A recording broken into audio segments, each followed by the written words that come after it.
Please rise. I can't. Please be seated. This is People versus Pablo Forenza, 23T125. Mr. Forenza appears in custody. Mr. McCall is here for the people. Give me 1 second, I'm joining WebEx. I'm trying to. Mr. Forenza refused to stand before the entry. I can't stand. I'm shackled like a criminal over a traffic citation. To be clear, the restraints were not imposed over a minor traffic matter. They were ordered because the individual left the courtroom during an active trial, an action that resulted in a finding of criminal contempt. The decision followed established court procedure, not emotion or retaliation. Walking out of a proceeding disrupts the judicial process and carries legal consequences that are separate from the original charge. In this case, the use of restraints reflected the contempt ruling itself. It was a response to behavior in court, not the citation that initially brought the matter before the judge. No, you're not here on a traffic citation. You're here on contempt. Are we having a contempt hearing, Your Honor? Well, I'm going to give you that opportunity. I'm going to advise you if you'd like it. Let me start by reading the relevant portions of the contempt rule, Mr. Forenza. This is Rule 407. This is of the rules of civil procedure, but that same rule applies to criminal actions such as this one. I'll read the relevant sections. Subsection A1, disorderly or disruptive behavior, a breach of the peace, boisterous conduct, or violent disturbance toward the court, or conduct that unreasonably interrupts the due course of judicial proceedings, behavior that obstructs the administration of justice, disobedience or resistance by any person to or interference with any lawful writ, process, or order of the court, or any other act or omission designated as contempt by the statutes of these rules. This will be direct contempt, and I will cover that in a second, but the rule is direct contempt is contempt that the court has seen or heard and is so extreme that no warning is necessary, or that has been repeated despite the court's warning to desist. Subsection 4 defines punitive sanctions for contempt, which includes punishment by an unconditional fine, fixed sentence of imprisonment, or both, for a conduct that is found to be offensive to the authority and dignity of the court. Most notably is subsection B, as in boy, which says addresses direct contempt proceedings. When a direct contempt is committed, it may be punished summarily. In such case, an order shall be made on the record in writing reciting the facts constituting that contempt, including a description of the person's conduct, a finding that the conduct was so extreme as that no warning was necessary, or the person's conduct was repeated after the court's warning to desist, and a finding that the conduct is offensive to the authority and dignity of the court. Prior to the imposition of sanctions, the person shall have the right to make a statement in mitigation. Mr. Forenza, I'm going to offer you that opportunity in a little bit. I make a specific finding that all conduct that I'm referencing occurred in my presence and therefore is direct contempt.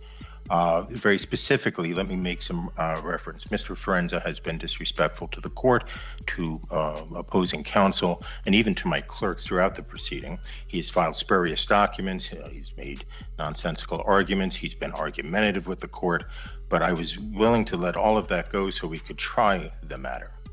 On the day of trial, which I believe is November 24th, Mr. Forenza appeared on time, but stayed in the gallery along with who I believe is his wife. I repeatedly, at least 3 times, but perhaps 4 or 5, told him to approach the court, to cross the bar and sit at table so we could address the trial. Mr. Forenza failed to do so in my direct presence.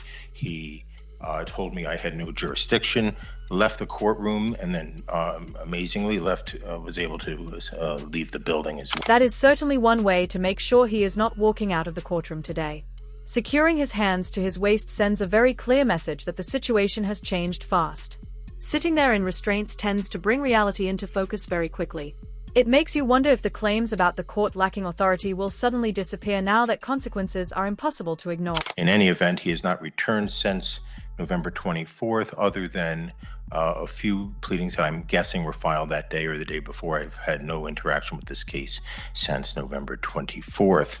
I make a finding that Mr. Forenza was under an order to perform, that is to come to the table. He refused to perform in accordance with that order. And even though he had the ability to perform, obviously he was mobile, he was able to make it into the courtroom and then, of course, make it out.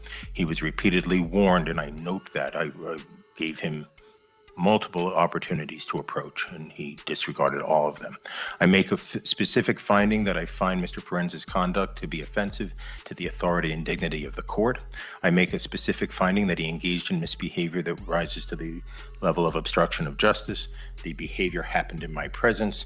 The conduct was intentional and willful, and these actions seriously affronted and disrupted the administration of justice.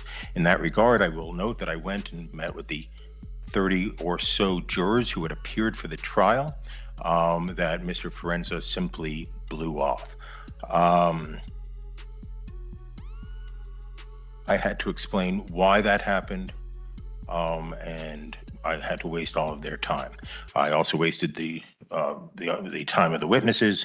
Mr. Forenza, I didn't waste anybody. Mr. Forenza also wasted the time not only of the jurors, but of the witnesses, counsel, the court, and everyone else. The court finds him in direct contempt. I made a similar record on the morning of trial, but Mr. Forenza had bolted from the courtroom, and therefore I find he was not advised at that time, so at least not in any significant way, and I hereby advise him. I am considering a jail term for the contempt unrelated to the underlying charges, Mr. Forenza. I'm going to offer you some opportunities of how you want to proceed. First, if you wish, you can make the statement of mitigation right now, if you wish to. If you do not wish to, if you wish to consult with counsel, I will give you time to hire your own counsel, but you will remain in custody during the interim. I would even be open to the appointment of counsel if you believe you are indigent. In fact, I would appoint counsel if you were indigent. How would you like to proceed? And if you'd like a few moments to think about that, I'm fine with that. Is that the only option is how I like to proceed, or can I make a statement?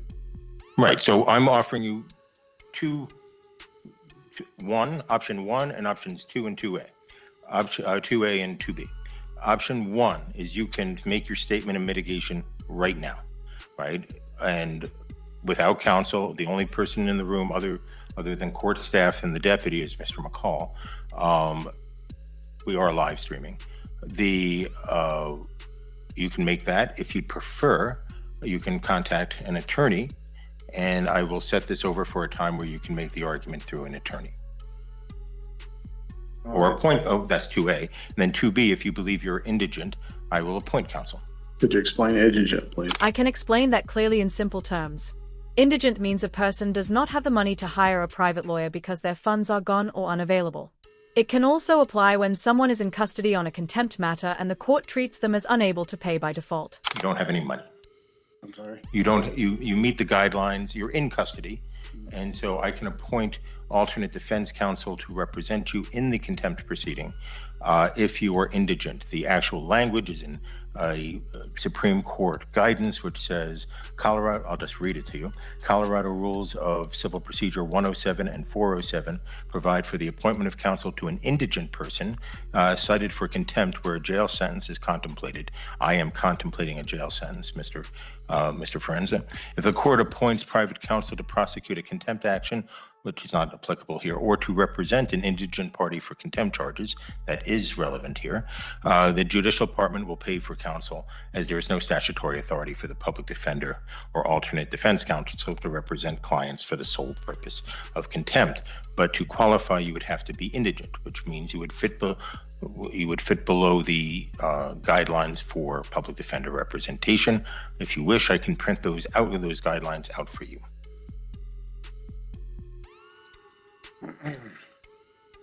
Don't want to be represented. I'm sorry, I couldn't hear. I don't want to be represented. Okay, and you understand that, and I will allow you to make the statement of mitigation right now, but you understand you do have a right to counsel. The only way to look at it is I never got a fair trial walking into this. He failed to prove jurisdiction, sworn affidavit. The courts failed, personal, subject, territorial. I moved it to federal. I even had documents which I sent. It was ignored. Everything gets ignored. I'm just, I guess I'll just let you beat me up, throw me in jail, get it over with, because you can't keep me the rest of my life. And then I'll deal with the consequences and things later. I mean, that's where I'm at. Okay. It's not right over a traffic citation where all I did is I came here in good faith to resolve the matter, and it was just, I could get nothing. There's no nature and cause of there. There's no sworn affidavit for me to even move forward on, and this court can't move forward on. That's all I asked for. And it was like retaliatory. I just got beat up. That's all this is. It's a traffic citation. It's not a crime. Nobody was injured. If that's, if that's what you call justice and fair, I'm not here to sit here and pick at anybody, go after, and that's not what it's about. When I posted bond for whatever it was, I came here and I didn't run. I came here to settle the matter. And that's all I wanted to do. And I just wanted a fair trial. That's it. But you get in my shoes, and how does it feel when you're just getting beat up and the judge you feel is being biased in the case? I mean, what do we do? The first rule is simple: you stay inside the courtroom when your trial is scheduled. Leaving early only adds new trouble and turns a bad situation into a worse one. If you believe the judge is unfair, that concern is handled later through the proper legal process.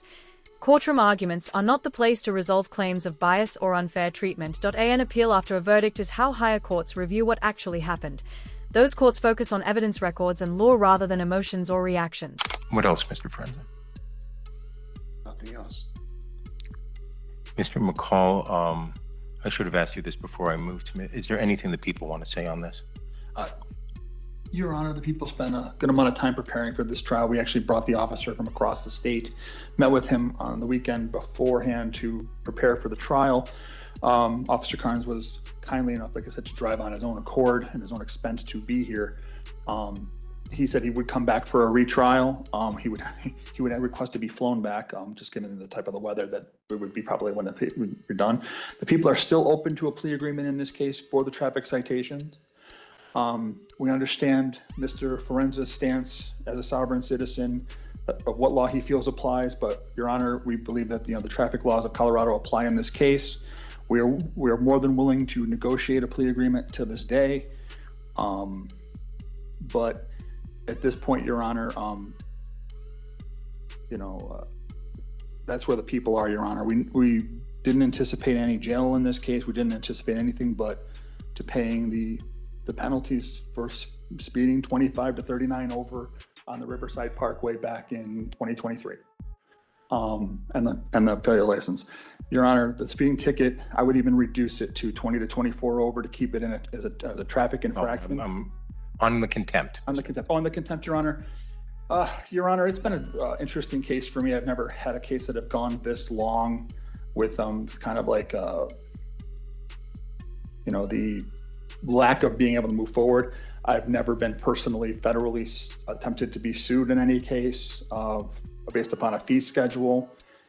It finds it interesting that Mr. Forenza believes that contract law applies in this case, but only one way, his contract law.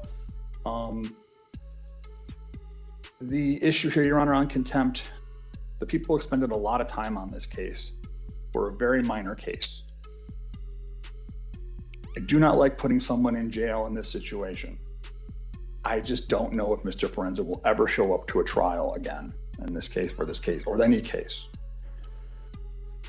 He's done, a day or so in jail. I'm not, anything else you want to say? No, Your Honor, the people are, that's all the people are going to say. Mr. Forenza, I meant to ask Mr. McCall to make that statement before your statement, I forgot. If you'd like to make a statement to address anything he said, I'm happy to hear more. Yes, I mean, I'm just objecting. I did, like I said, I came in good faith to settle the matter, and I tried. So it's not like I'm gonna skip town to that. That's not what it was, because if I did that, I would skip town. You already missed your scheduled court date, and that fact is not being debated anymore. Making promises about showing up next time is no longer relevant at this stage.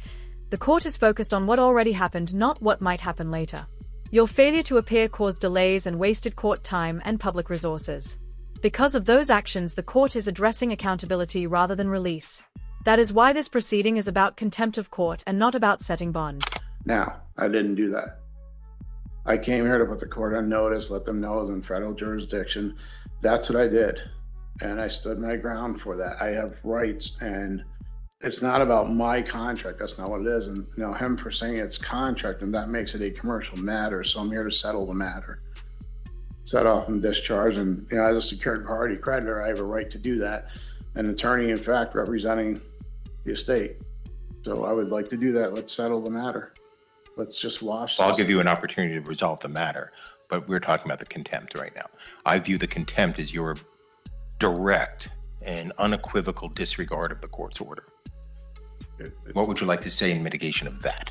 Your Honor, it's not. Like I said before, it has nothing to do with that. I wanted to settle the matter, and I feel like I'm running in circles, nowhere to turn, but who do I have to turn to? I'm trying to get this resolved, coming into court and hoping in good faith that you do the right thing, and it just didn't seem like it was going that way. I've never gotten any response to anything I've ever submitted, and that's what makes it hard. So how do you react to that? I mean, what do you do? Me, my situation, I'm scared. Okay, well, I have, torture cuffs and sitting here over a traffic citation. Missed my daughter's birthday yesterday. I have no sympathy for a parent who places internet beliefs above their own family. Choosing arguments with the court over personal responsibility led to missing important moments at home.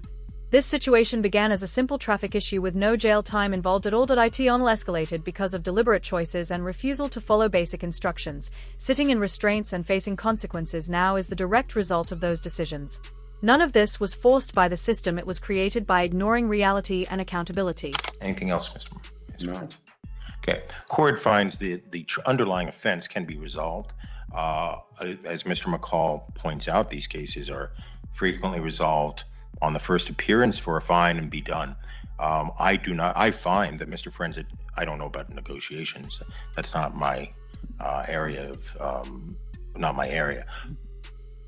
But I find he has not litigated this in good faith. I find that he absolutely and unequivocally disregarded a repeated order of the court to come to the table on the morning of his trial. The remedy Mr. Forenza had would be to have the people try to prove their case beyond a reasonable doubt.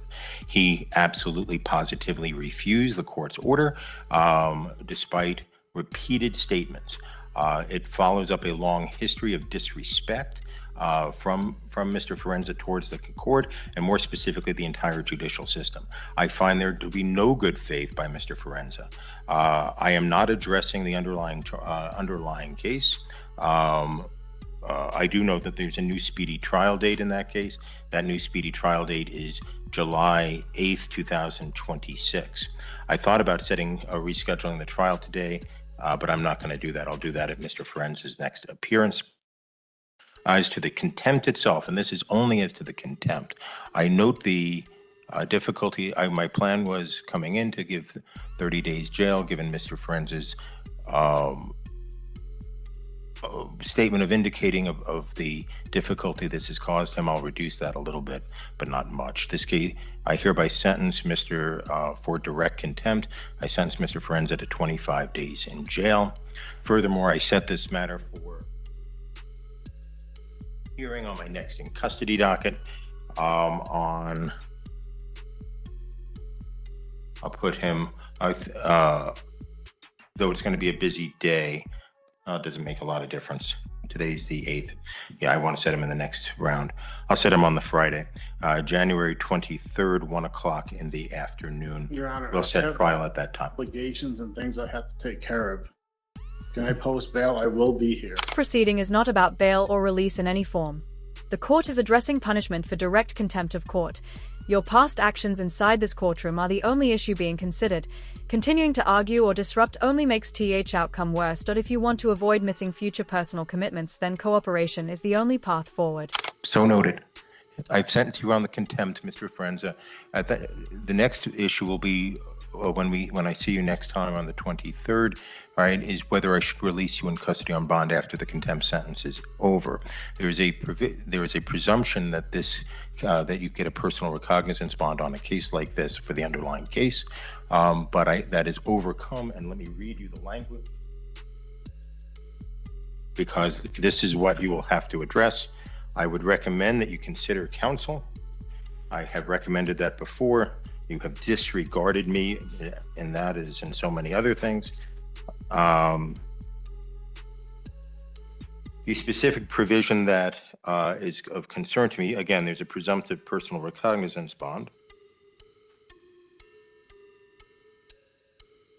The arrested person has no ties to the jurisdiction of the court, reasonably sufficient to assure his or her appearance, and there's a substantial likelihood that he or she will fail to appear for trial if released upon his own personal recognizance.